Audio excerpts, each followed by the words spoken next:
Harry Habitant et Laurie Tillman, la vidéo choc qui détruit leur image, les images révélées.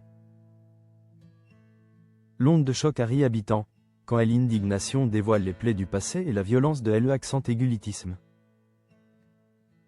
C'est une séquence d'une violence inouïe qui révèle les fractures profondes de la société face aux violences sexuelles. Le spectacle d'Harry Habitant, déjà sous le feu des projecteurs en raison d'accusations de viol, classées sans suite mais jamais éteintes. S'est transformé en un véritable point de rupture médiatique et politique. L'indignation a deux visages. Celui d'une première dame aux mots crus, et celui d'une ancienne Miss France brisant le silence sur un traumatisme passé. Salcone, le dérapage sidérant de Brigitte Macron. La polémique a explosé avec la diffusion d'une vidéo filmée dans les coulisses des Folies Bergères. Entourée de célébrités, dont Bernard Montiel et Manuel Valls, la première dame, Brigitte Macron, a lâché une expression qui a glacé le sang des militantes, elle a qualifié explicitement de sale conne. Les activistes du collectif Nous Toutes qui avaient interrompu la représentation la veille pour dénoncer la présence sur scène d'un homme accusé de viol. Cette invective, venant de l'épouse du chef de l'accent-aigu-TAT, a provoqué une onde de choc immédiate.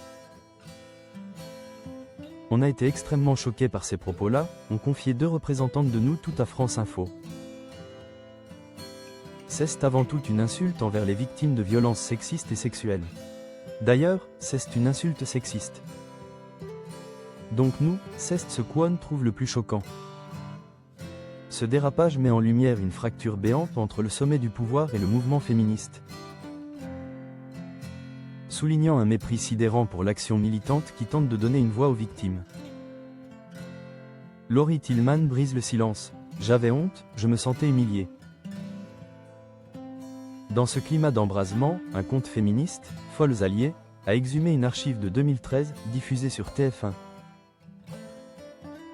qui a fait l'effet d'un électrochoc.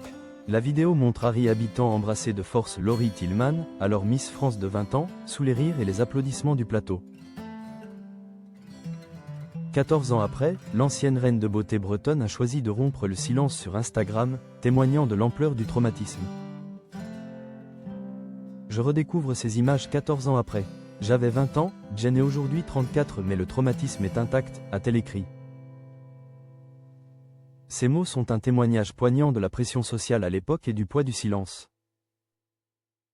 À l'époque, j'avais honte, je me sentais humiliée, objetisée, impuissante. Alors pour faire bonne figure, je tente d'en rire comme tout le monde autour de la table. Mais je ne consens pas. Laurie Tillman explique s'être murée dans le silence par peur, par honte, soulignant un point crucial. Parce que le consentement il y a 14 ans, on n'en parlait pas.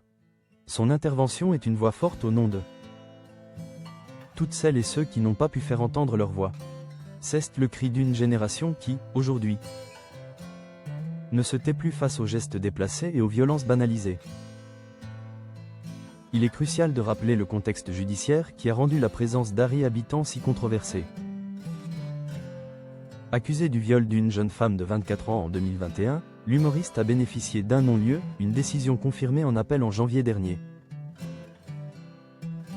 Le collectif Nous Toutes insiste sur une nuance fondamentale, souvent ignorée du grand public. Un non-lieu n'est pas un acquittement, c'est juste la fin des poursuites. De son côté, l'avocate de l'acteur, Me Caroline Toby, brandit l'unanimité des magistrats, rétorquant que les 7 magistrats qui ont eu à statuer sur ce dossier sont unanimes sur le fait qu'il est innocent. Entre les conclusions judiciaires et le sentiment d'impunité, le fossé se creuse. Harry Habitant n'a pas réagi aux déclarations de Laurie Tillman. Cette double polémique, l'insulte de la première dame et le témoignage poignant de l'ex-Miss France, ancre l'affaire non plus seulement dans le domaine du droit, mais au cœur d'un débat sociétal brûlant sur la culture du viol, le consentement et les privilèges de l'élite.